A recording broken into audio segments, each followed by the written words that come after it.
Tutto il team era sotto pressione da un pezzo e io ero diventata una iena. Risposte brusche, sbuffi spazientiti, occhiate assassine a chi mi interrompeva mentre ero concentrata. Da fuori sembrava che, semplicemente, non me ne fregasse niente di trattare i colleghi con rispetto. Da dentro la situazione era un po' più complicata. Mi sentivo completamente sopraffatta e facevo una fatica tremenda a mantenere la concentrazione tra le 1000 interruzioni e distrazioni di ogni giorno. Però di questo divario tra dentro e fuori non mi rendevo conto. A me sembrava di impegnarmi tantissimo per mantenere tutto sotto controllo nonostante lo stress e non sapevo che stavo fallendo miseramente. Quando l'ho scoperto? Quando una collega, all'ennesima rispostaccia, ha ribattuto: "Ho capito che sei fatta così, ma devi capire che uno poi ci rimane male." Rimanere male? Fatta così? Ma che cavolo succede?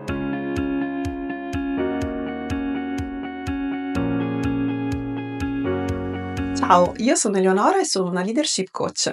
In questa serie ti racconto i miei peggiori errori come leader e i consigli che avrei voluto tanto ricevere anch'io per riconoscerli e superarli. Perché puoi avere una carriera di successo e anche impantanarti sempre negli stessi errori, tipo credere di non poter mai mostrare un briciolo di vulnerabilità. Come ero arrivata a trattare tutti male senza nemmeno esserne consapevole? Semplice, facevo un unico, piuttosto grave errore. Credevo di non potere, per nessun motivo, far capire a colleghi e collaboratori che stavo vivendo un momento di difficoltà. Ero iperstressata, molto sotto pressione, ma facevo di tutto per non far trasparire il mio disagio. Perché? Perché nessuno mi aveva mai detto o mostrato con l'esempio che si può essere leader e anche mostrare la propria umanità o un briciolo di vulnerabilità. Credevo che mostrare come ci si sente equivalesse a mostrarsi deboli e che se mi fossi mostrata debole avrei perso la loro fiducia e la loro stima. Il risultato? Visto che la coperta delle energie mentali ed emotive è corta, più io la tiravo per coprire come mi sentivo veramente e più venivano fuori i miei comportamenti incontrollati, che ovviamente provocavano malessere nei miei colleghi e quindi mi facevano perdere la loro fiducia e la loro stima. Alla base di questo circolo vizioso, alla fin fine, c'era solo quell'idea, la convinzione che mostrarsi autentiche e a volte anche vulnerabili fosse uguale a debolezza e che una leader non possa mai mostrarsi debole.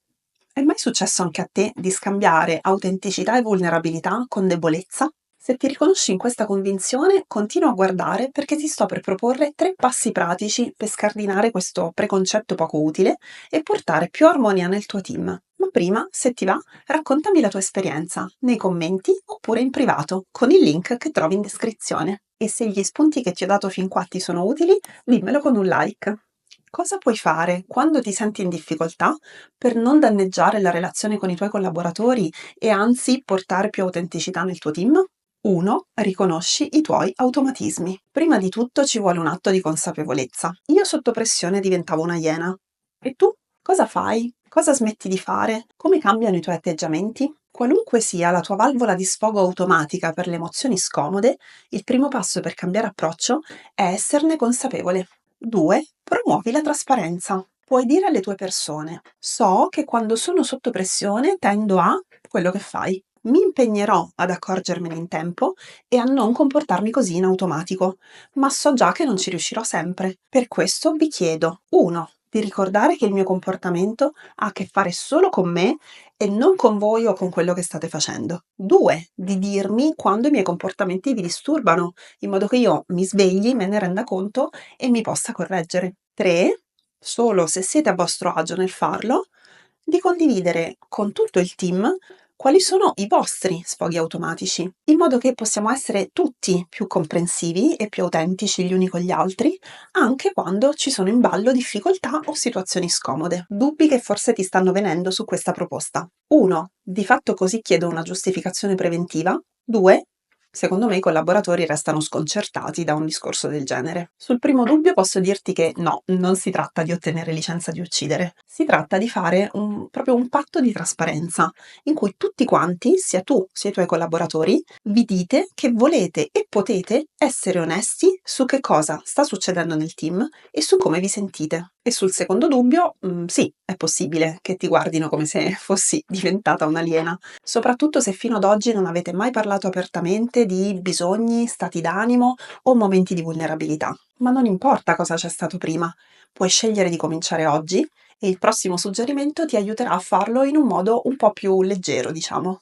Proponi una parola d'ordine, una parola da scegliere insieme, meglio ancora se divertente o un po' ridicola, che potete usare per fermare tutto quando tu o chiunque altro state passando il segno. Questo trucco rende molto più facile alzare la mano quando qualcosa non va. Per esempio, se tu in preda allo stress inizi ad alzare la voce o a rispondere male solo perché non ce la fai più, il collaboratore che, pur sapendolo, si sente a disagio, si sente infastidito da questo comportamento, userà la parola d'ordine. In questo modo tu saprai che, boh, è il momento di darti una regolata, senza bisogno che l'altro si debba imbarcare in un discorso compiuto o un po' più impegnativo.